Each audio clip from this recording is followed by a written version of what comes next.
ഇന്നത്തെ എഡിറ്റോറിയൽ നോക്കാം. Stay watchful, policy makers can ill afford to drop their guard in the fight against inflation. ഇൻഫ്ലേഷനുമായി ബന്ധപ്പെട്ട് നമുക്കറിയാം, fluctuation വളരെയധികമുള്ള മാസങ്ങളാണ് ഇപ്പോൾ ഈ കടന്നു പോയത്. ഇൻഫ്ലേഷൻ്റെ വാല്യൂ വളരെ കൂടുതലായിരുന്നു ഈ കഴിഞ്ഞ മാസങ്ങളിൽ. അപ്പോൾ ഇമ്പോർട്ടൻ്റ് ആയിട്ടുള്ളൊരു അനാലിസിസാണ്. കാരണം പണപ്പെരുപ്പം അല്ലെങ്കിൽ ഇൻഫ്ലേഷൻ എന്ന് പറയുന്നത് ജനറൽ റൈസ് ഓഫ് പ്രൈസാണ്. അതിനൊരു ടാർഗറ്റഡ് ആയിട്ടുള്ള വാല്യൂ ഉണ്ട്. അതിന് മുകളിൽ പോയി കഴിഞ്ഞാൽ എക്കോണമിയെ അത് മോശമായി ബാധിക്കും.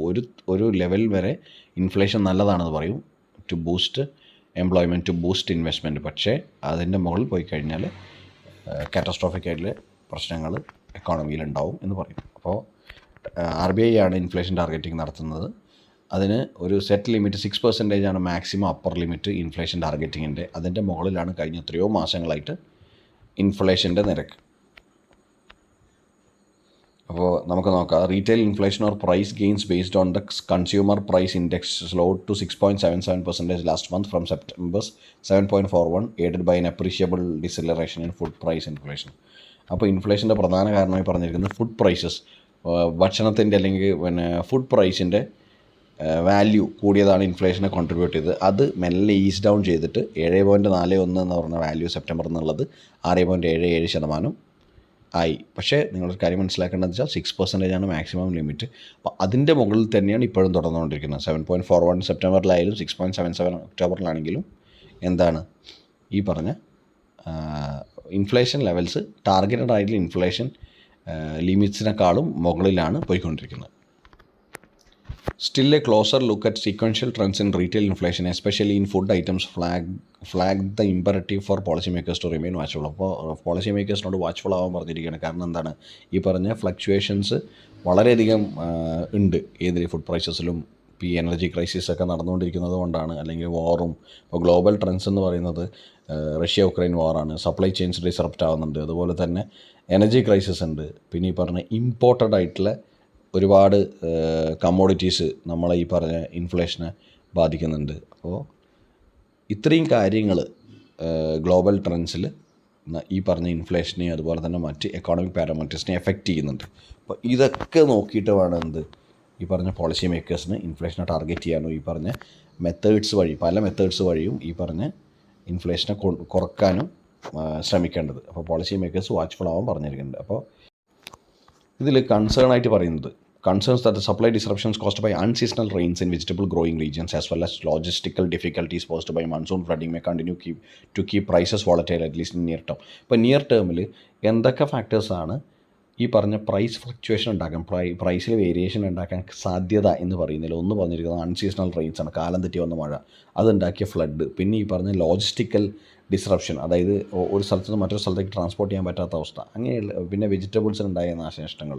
ഇതൊക്കെ എന്ത് കാരണമായേക്കാം ഇനി അടുത്ത ടേമിലോ ഒരു നിയർ ടേമിലോ എന്താണ് ഇൻഫ്ലേഷൻ കൂടാനും. അതുപോലെ തന്നെ ഈ പ്രൈസിൻ്റെ വോളറ്റിലിറ്റി എന്ന് പറഞ്ഞാൽ എന്താ, ഫ്ലക്ച്വേഷൻ. പ്രൈസ് ഇങ്ങനെ ഫ്ലക്ച്വേറ്റ് ചെയ്ത് സ്റ്റേബിൾ ആവാതെ ഫ്ലക്ച്വേറ്റ് ചെയ്ത് നിൽക്കാനുള്ള കാരണമായി മാറിയേക്കാം എന്നാണ് പറയുന്നത്. Prices of staple cereals including rice and wheat also remain object of concern, notwithstanding the government's concerted efforts to cool volatility using export control measures. ഗവൺമെൻറ്റിൻ്റെ മെഷേഴ്സ് ഗവൺമെൻറ് ചെയ്തിട്ടും ഈ പറഞ്ഞ വോളറ്റിലിറ്റി അല്ലെങ്കിൽ ഈ പറഞ്ഞ പ്രൈസ് ഫ്ലക്ച്വേഷൻ സീരിയൽസിൻ്റെ കാര്യത്തിൽ, അതുപോലെ റൈസ്, വീറ്റ് അങ്ങനെയുള്ള സീരിയൽസിൻ്റെ കാര്യത്തിലും ശരിയാവാത്തത് കൊണ്ട് അത് ഒരു പോയിൻ്റ് ഓഫ് കൺസേൺ ആണ് എന്ന് പറയുന്നു.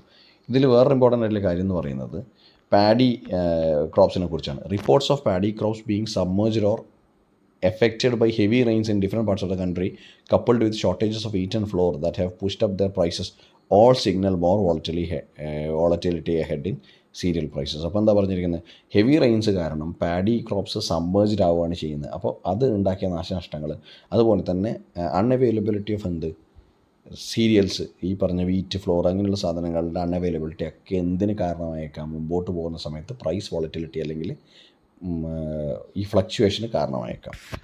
വിത്ത് Standard and Poor Global's latest business outlook surveying pointing to an intensification of wage pressure and producer pass through of costs, authorities can ill afford to drop their guard in the fight against inflation. അപ്പോൾ ഈ മൺസൂണും മഴയും അതുപോലെ തന്നെ unavailability of സീരിയൽസും പിന്നെ paddy ക്രോപ്സിൻ്റെ സബ്മേർജിങ് ഒക്കെ പോരാഞ്ഞിട്ട് standard and poor global എന്ന് പറഞ്ഞ റേറ്റിംഗ് ഏജൻസി അല്ലെങ്കിൽ ഈ പറഞ്ഞ പിന്നെ ഗ്ലോബൽ ഏജൻസി പറഞ്ഞിരിക്കുന്നത് എന്താണ്, വേജ് പ്രഷർ, കൂലിക്കുള്ള പ്രഷറും അതുപോലെ തന്നെ പ്രൊഡ്യൂസറിന് ഇതാക്കാനുള്ള കോസ്റ്റും, സാധനങ്ങൾ റിഫൈൻ ചെയ്തുണ്ടാക്കാനുള്ള, ഇപ്പോൾ സീരിയൽസ് ആണെങ്കിലും അതിൻ്റെ ഏറ്റവും അറ്റത്തേക്ക് പ്രൊഡ്യൂസ് ചെയ്തുണ്ടാക്കാനുള്ള കോസ്റ്റ് വെച്ച് നോക്കുകയാണെങ്കിൽ, കോസ്റ്റ് ഓഫ് പ്രൊഡക്ഷൻ വെച്ച് നോക്കുകയാണെങ്കിൽ എന്താണ്, വീണ്ടും എന്താവാനാണ് സാധ്യത, ഇൻഫ്ലേഷൻ കൂടാനാണ് സാധ്യത, പ്രൈസ് വോളറ്റിലിറ്റി കൂടാനാണ് സാധ്യത. അതുകൊണ്ട് തന്നെ പോളിസി മേക്കേഴ്സിന് ഒരു കാരണവശാലും അവരുടെ വിജിലൻസ് കളയാൻ പറ്റില്ല ഈ കാര്യത്തിൽ എന്നാണ് പറയുന്നത്. ഇമ്പോർട്ടൻ്റ് ആയിട്ടുള്ള ഒരു അനാലിസിസ് ആണ്, ശ്രദ്ധിക്കണം.